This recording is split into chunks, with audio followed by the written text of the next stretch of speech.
बहिनिया मैया माता चौरा के। अरे झीला झोंको मैया दोनों हाथ के, बिन दिला झोंको मैया दोनों हाथ के। सात बहिनिया मैया माता चौरा के, सात बहिनिया मैया माता चौरा के।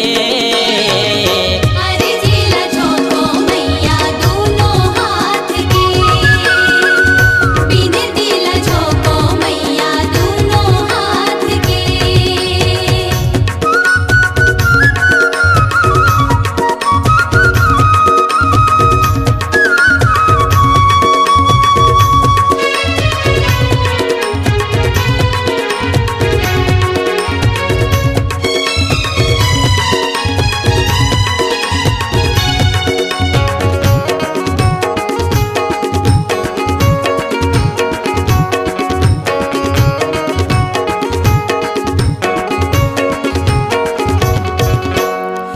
निमिया की शीतल छैहा दाई तोर दुआरी वो, बजरंगी करत है निस दिन तोरे रखवारी वो।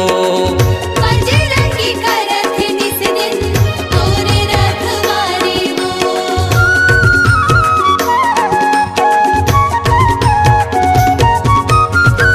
निमिया की शीतल छैहा दाई तोर दुआरी वो, बजरंगी करत है निस दिन तोरे रखवारी वो। बजरंगी करत निस दिन तोरे रखवारी वो। जगमग जलत दियना नवरात के, जगमग जलत दियना नवरात के। अरे झीला झोंको मैया दोनों हाथ के, बिन दिला झोंको मैया दोनों हाथ के।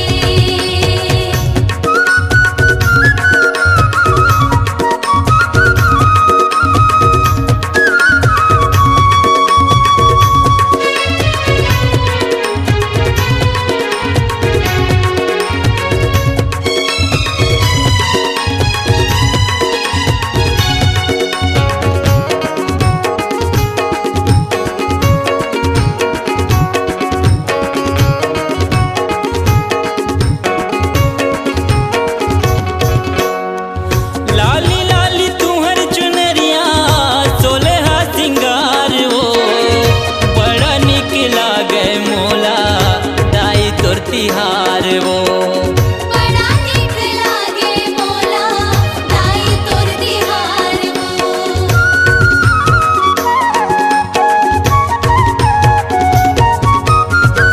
लाली लाली तुहर चुनरिया सोलहा सिंगार वो, बड़ा निक लागे मोला दाई तोर तिहार वो।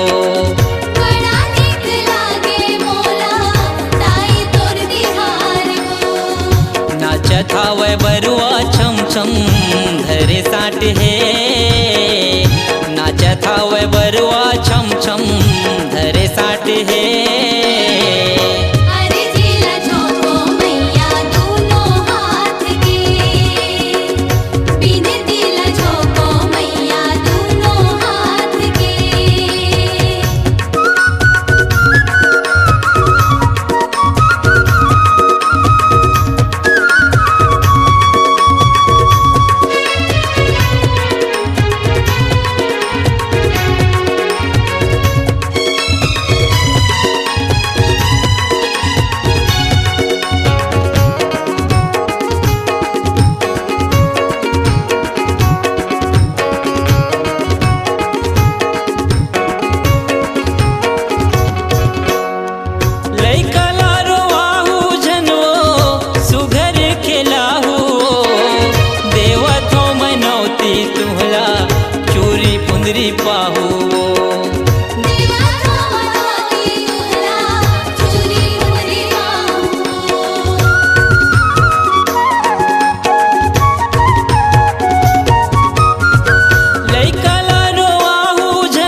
आपकी आवाज ही आपकी पहचान है। यदि आप अपनी आवाज को एक नया आयाम देना चाहते हैं तो चले आइए मल्टी ट्रैक डिजिटल रिकॉर्डिंग के लिए AVM audio video studio, Khamtarai, Raipur. Mobile number 9301523929 और 7869646201।